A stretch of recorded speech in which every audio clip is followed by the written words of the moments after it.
Acts 22. Men, brethren, and fathers, hear ye my defense which I make now unto you. And when they heard that he spake in the Hebrew tongue to them, they kept the more silence.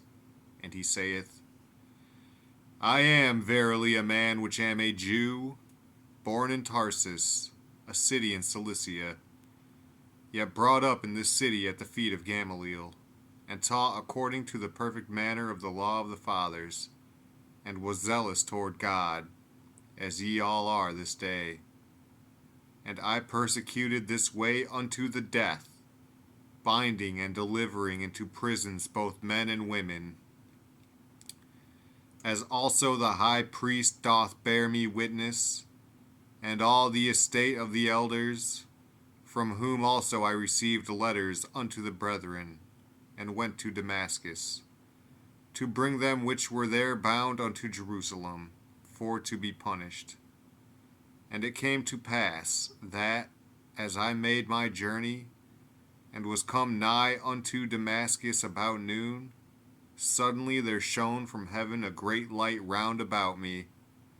And I fell unto the ground, and heard a voice saying unto me, Saul, Saul, why persecutest thou me? And I answered, Who art thou, Lord?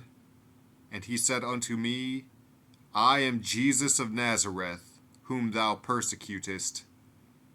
And they that were with me saw indeed the light, and were afraid. But they heard not the voice of him that spake to me. And I said, What shall I do, Lord? And the Lord said unto me, Arise, and go into Damascus, and there shall be told thee of all things which are appointed for thee to do. And when I could not see for the glory of that light, being led by the hand of them that were with me, I came into Damascus. And one Ananias, a devout man according to the law, having a good report of all the Jews which dwelt there, came unto me, and stood, and said unto me, Brother Saul, receive thy sight. And the same hour I looked up upon him. And he said, The God of our fathers hath chosen thee, that thou shouldest know his will, and see that just one, and shouldest hear the voice of his mouth. For thou shalt be his witness unto all men of what thou hast seen and heard. And now why tarriest thou? Arise, and be baptized, and wash away thy sins, calling on the name of the Lord. And it came to pass, that, when I was come again to Jerusalem, even while I prayed in the temple, I was in a trance, and saw him saying unto me, Make haste, and get thee quickly out of Jerusalem, for they will not receive thy testimony concerning me. And I said, Lord, they know that I imprisoned and beat in every synagogue them that believed on thee. And when the blood of thy martyr Stephen was shed, I also was standing by, and consenting unto his death, and kept the raiment of them that slew him.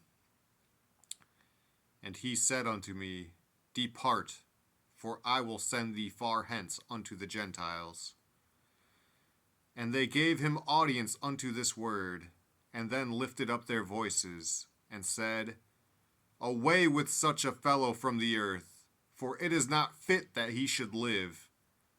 And as they cried out, and cast off their clothes, and threw dust into the air, the chief captain commanded him to be brought into the castle, and bade that he should be examined by scourging, that he might know wherefore they cried so against him. And as they bound him with thongs, Paul said unto the centurion that stood by, Is it lawful for you to scourge a man that is a Roman and uncondemned? When the centurion heard that, he went and told the chief captain, saying, Take heed what thou doest, for this man is a Roman. Then the chief captain came and said unto him, Tell me, art thou a Roman? He said, Yea. And the chief captain answered, With a great sum obtained I this freedom.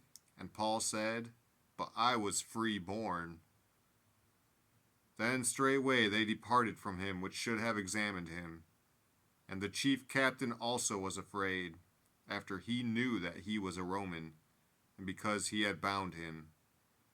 On the morrow, because he would have known the certainty wherefore he was accused of the Jews, he loosed him from his bands, and commanded the chief priests and all their council to appear, and brought Paul down, and set him before them.